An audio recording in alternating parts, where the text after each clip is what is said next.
बोले भगवान महावीर स्वामी की, आचार्य कुंद कुंद स्वामी की, आचार्य गुरुवर विद्यासागर मुनि महाराज की।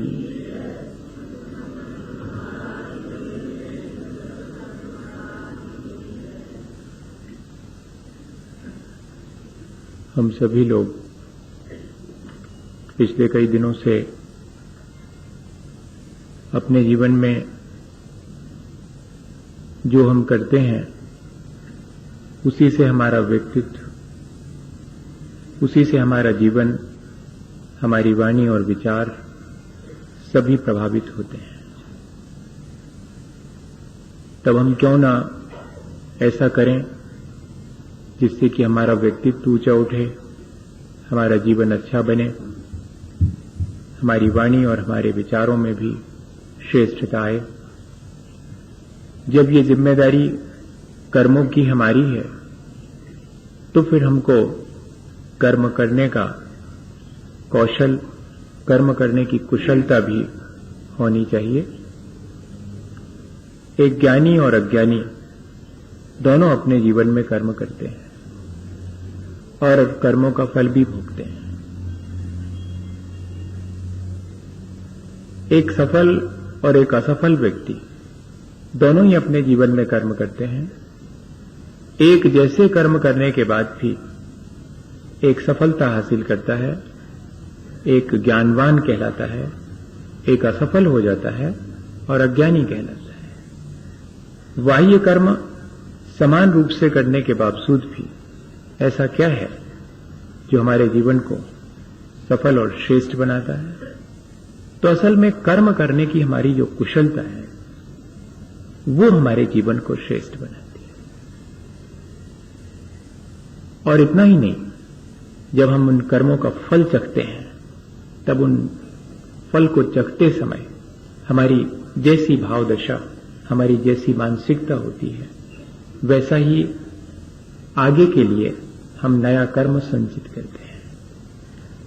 एक ज्ञानी जब भी अपने भले और बुरे कर्मों का फल चखता है तब वो उसके लिए किसी बाह्य कारण को प्रमुखता नहीं देता।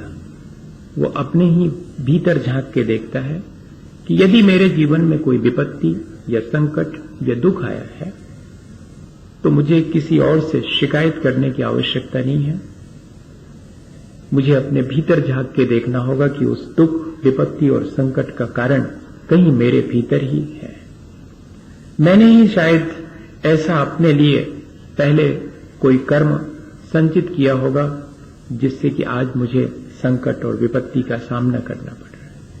ये ज्ञानी का सोच है। और इतना ही नहीं, जब दूसरे पर विपत्ति आती है तब वो ऐसा विचार नहीं करता कि ये इसके किसी कर्म के उदय से आई है।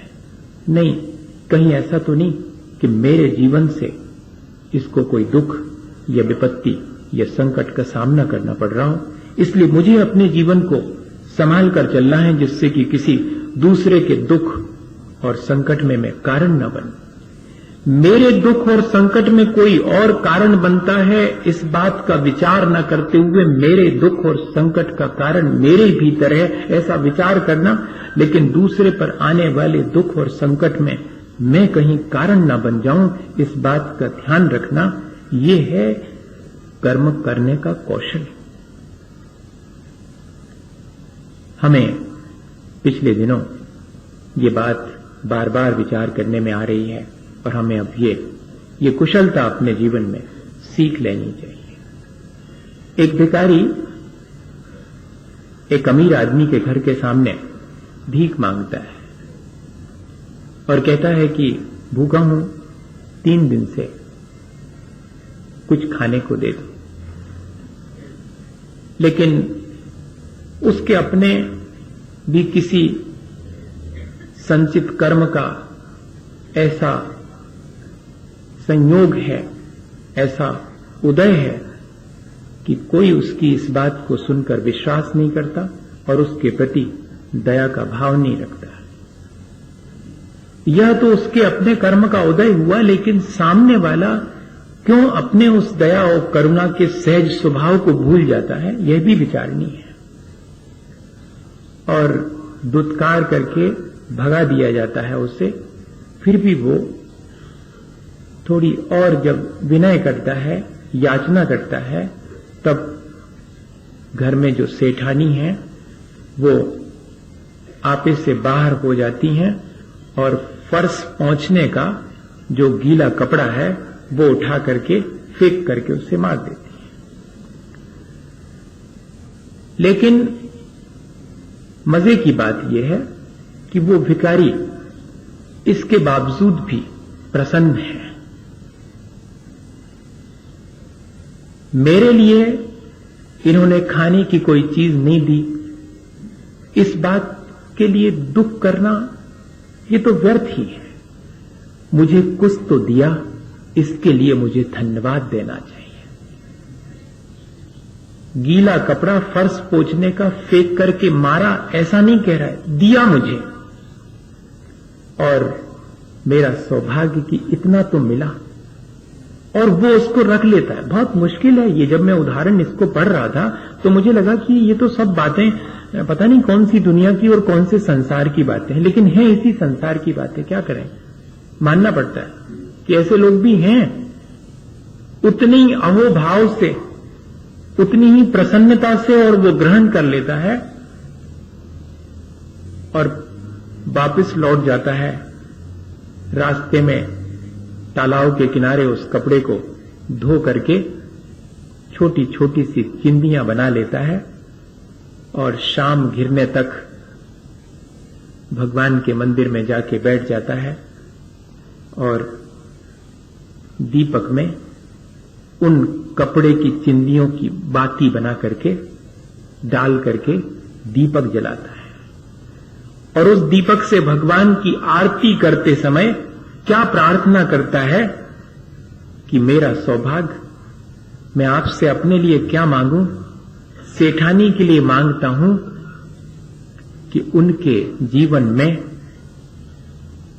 क्षमा का दीप जले, उनके जीवन में प्रेम का उजाला हो। ईश्वर से मांग रहे हैं। ऐसा कर्म करने का कौशल, इतनी कुशलता क्या हमारे भीतर है? अपनी जरा जरा सी संकट और विपत्तियों और दुख में हम किस किस को दोषी ठहराने का मन बना लेते हैं और ठहरा भी देते हैं, लेकिन किसी को भी न वो दोषी ठहरा रहा है, न किसी से उसे शिकायत है। वो तो सिर्फ अपना कर्तव्य कर रहा है। आपने मुझे जो दिया उसमें मैं बेहतर क्या कर सकता हूं, मुझे मेरे अपने संचित कर्मों के फलस्वरूप जो भी भला और बुरा फल चखने मिला उसमें मैं कैसे कुछ बेहतर कर सकता हूं, ये विचार। कोई भी मुझे भला और बुरा फल नहीं देता, मेरा किया हुआ मुझे भला और बुरा फल देता है। अगर ये चीज हमारे मन में बनी रहे तो हम आसानी से इस संसार में दुखों को जीत सकते हैं। अपने लिए दुखों का इंतजाम हम सोचते हैं कि कोई और करता है, लेकिन अपने लिए हर व्यक्ति दुखों का इंतजाम खुद करता है। जैसे हम अपने लिए सुख का इंतजाम करते हैं, किसी दूसरे को उसका श्रेय नहीं देना चाहते। बताइए कौन अपने सुखों के लिए दूसरे को श्रेय देगा? किसी ने दिया आज तक? किसी ने नहीं दिया होगा। मैं सुखी हूं, मैं अपनी वजह से सुखी हूं, किसी और की वजह से सुखी थोड़ी हूं। लेकिन मैं दुखी हूं तो किसी और की वजह से दुखी हूं, मैं अपनी वजह से दुखी नहीं। ये ध्यान ही नहीं जाता। नहीं, जिस तरह से मैं सुखी हूं तो अपनी तरह से सुखी हूं, उसी तरह अगर मैं दुखी हूं तो उसकी जिम्मेदारी भी मेरी है। मेरे भीतर उसका कोई कारण मौजूद है। अगर सुख सुविधा के साधनों के अभाव होने से कोई दुखी है, या कि सुख सुविधा के साधन मिल जाने पर फिर सुख होना चाहिए, लेकिन बहुत से ऐसे लोग हैं जिनको कि सुख सुविधा के साधन मिलने पर भी दुखी देखा जाता है।